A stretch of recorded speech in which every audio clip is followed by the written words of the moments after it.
What's going on, guys? Welcome back to the Rantin Review, and we're talking today about some news about New Japan Pro Wrestling. A little good, a little bad, and a lot of questions to be answered. Before we get into that, of course, this being YouTube, you guys know what the drill is. Help out the channel a little bit. Hit that like button. Take your little finger and go poke it in the eye, or take two fingers and poke it in the eye. Make it turn blue. That's how you know if you did it right. And you'll help out the channel. You'll help out this video. You'll help out YouTube's algorithm. Let other people know about New Japan videos that are on YouTube. There are very few of us that cover the company, so it is helpful for other people who are looking for New Japan stuff to be able to find some place that has some people talking about it instead of, images with batch results on them. I never got those videos. I never understood those videos. I just never got them. Anyway, back to the news at hand. Let's do the bad news first, or the good news, depending on your perspective, I guess. Will Ospreay, the IWGP World Heavyweight Champion, the second IWGP World Heavyweight Champion, is also going to be an IWGP World Heavyweight Champion whose reign is very, very short. Ospreay has an injury. Apparently his neck is way more injured than we thought following the last match that he had, which was a brutal, intense match with Shingo Takagi. And everybody said it. It's one of the best matches of this year. Unfortunately, as the case tends to be sometimes, because New Japan, sometimes the wrestlers go a little bit too far. I mean, I love the fact that they put the effort in, but sometimes there are risks that are taken. But I don't think this was a risk taken in that match. I didn't. Outside of the fact that they were working hurt, but this is probably an old thing, lingering thing with Will Ospreay. But I can't help but go back in my mind to a few years ago in that match with Marty Scurll, and you guys all know what I'm talking about, where he did that Spanish fly out on the apron and crimped his neck against the damn side of the ropes, and we were all like, why the hell did you do that? And yeah, and I've worried about Ospreay. We used to worry about him a lot back then. He's changed his style up, of course, a little bit since then. But, the damage that you do, trust me, you can see the gray hairs. The older you get, the damage that you do starts to wear on you a little bit. And Ospreay's not even that old. But he's been wrestling very hard. He's been wrestling with a couple of injuries. He probably should have taken a little bit more time off. But unfortunately for him, his dream gets cut short. And unfortunately for New Japan, this is just throwing yet another monkey wrench. I mean, they forget monkey wrenches. The entire toolbox has basically been thrown on 2020 and 2021 for New Japan Pro Wrestling. They've tried to keep things going and try to maintain things. I think at a certain point in time, we may just look forward to the G1 as being a complete reset, and for them to kind of come up with a new strategy, because after the G1, presumably in 2022, they're going to get back to their normal schedule. There will be no more pandemic, we hope. There will be no more effects of the pandemic in Japan.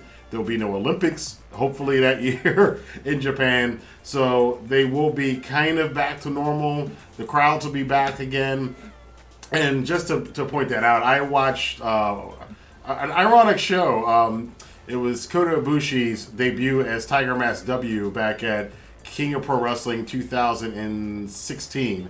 And I just watched that in a retro watch the other day, and it is it is very, very telling, the difference between when you have a proper New Japan show for proper New Japan audience and, them doing what they're doing today. And again, that's no fault of their own, but I think I worry about the damage that may have been done to the brand since then.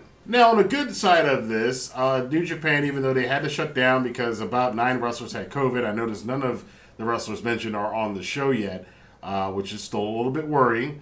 But Tanahashi and Taguchi and Shingo and a couple other guys are going to try to put together a show on the 22nd, coming up in a day. Well, actually, it'll be tomorrow in Japanese time. And then New Japan returns to live wrestling on May the 24th. And they're still calling it the Wrestling Grand Slam Tour, but as of right now, I think it's very, very unpredictable what's going on in the future. Dominion was supposed to be around the corner. In fact, we were supposed to be in the middle of multiple stadium shows and Dominion, and God knows what else they were planning up for the summer, but all of that's on hold. They've got no World Heavyweight Champion. Ospreay's vacated the title. So even though we had this little bit of good news that they're going back to live shows this weekend, they're also going on live shows without a lot of wrestlers, and there's some serious questions being asked right now about the future of New Japan Pro Wrestling or the immediate future of NJPW.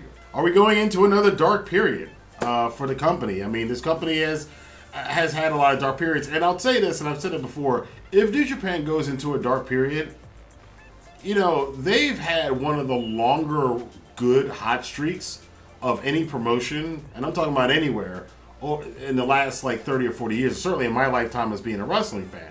I mean, I go back, like the Attitude Era, we all forget, like the Attitude Era was only like 3 or 4 years. WCW, when it was at its height, was like 2 years. You know, 95 to 97, I guess most people say that's when they were on their hot streak. Even the Rock and Wrestling era was like 3 or 4 years. The Crockett era, the really good, solid Crockett era was like 3 or 4 years. World Class Championship Wrestling, the Freebirds and the Von Erich era, that was only like 2 or 3 years. So for New Japan to have this long run that they've gone on, and I think some people say it started in 2012, I tend to lean more to around 2013 and 2018. That's a long time to have this big hot streak where they went international. They got a lot more people watching them. They improved some things. They had some world-class talent come through there and put a lot of people's eyeballs on it. They officially became the second biggest wrestling company in the world behind WWE at the time.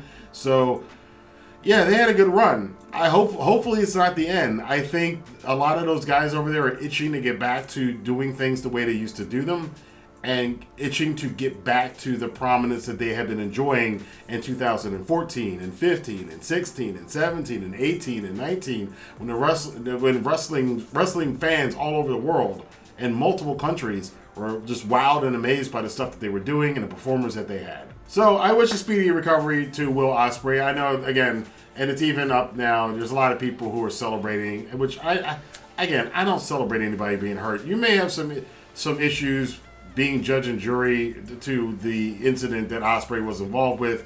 Some people said it was cleared. Some people say it's not cleared. It is not for me to judge. It's not really for any of you to judge. It's for a court of law to judge. And unless a court of law judges on it, you can think the guy's scummy, but I'm not going to go condemn him and say, great that he's hurt. None of us really know what goes on with any of these people. I mean, some of them, there's some people who do things so often that it's kind of undeniable and there's video footage, but the thing with Ospreay is a little bit murky, and again, I'm not going to get into it and judge the guy because it's on his personal life and his personal stuff. But as far as him as a performer and a wrestler, he's done a bang-up job this year. He is one of the best wrestlers in the world, and hopefully for his sake and for his health, he will get healthy and this neck injury isn't serious, although he did have to go back to the UK during a pandemic and have some treatment done on it. I don't even know if he's having surgery. You gotta think this is also a big blow for the United Empire. I mean, you know, especially Hanare, who just got in there, and you know, this was supposed to be the start of something new, and now their number one guy is out of there. That'd be like Chaos losing Okada or LIJ losing Naito. I mean, that's pretty huge for a brand new faction that they were pumping up to the moon.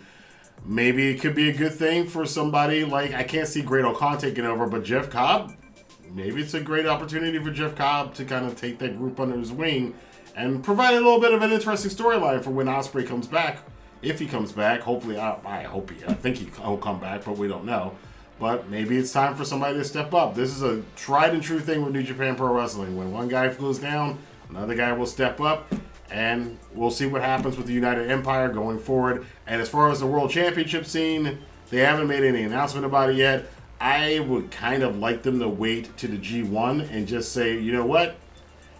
The winner of the G1 is going to win the IWGP World Heavyweight Championship this year. I would like that very much. It's a good way to reset the whole thing. But I want to know what you guys think about the situation. Let your voice be heard in the comment box below. Until next time, I'll see you guys for more news, rumors, and commentary here on the Rantin Review. Have a good day.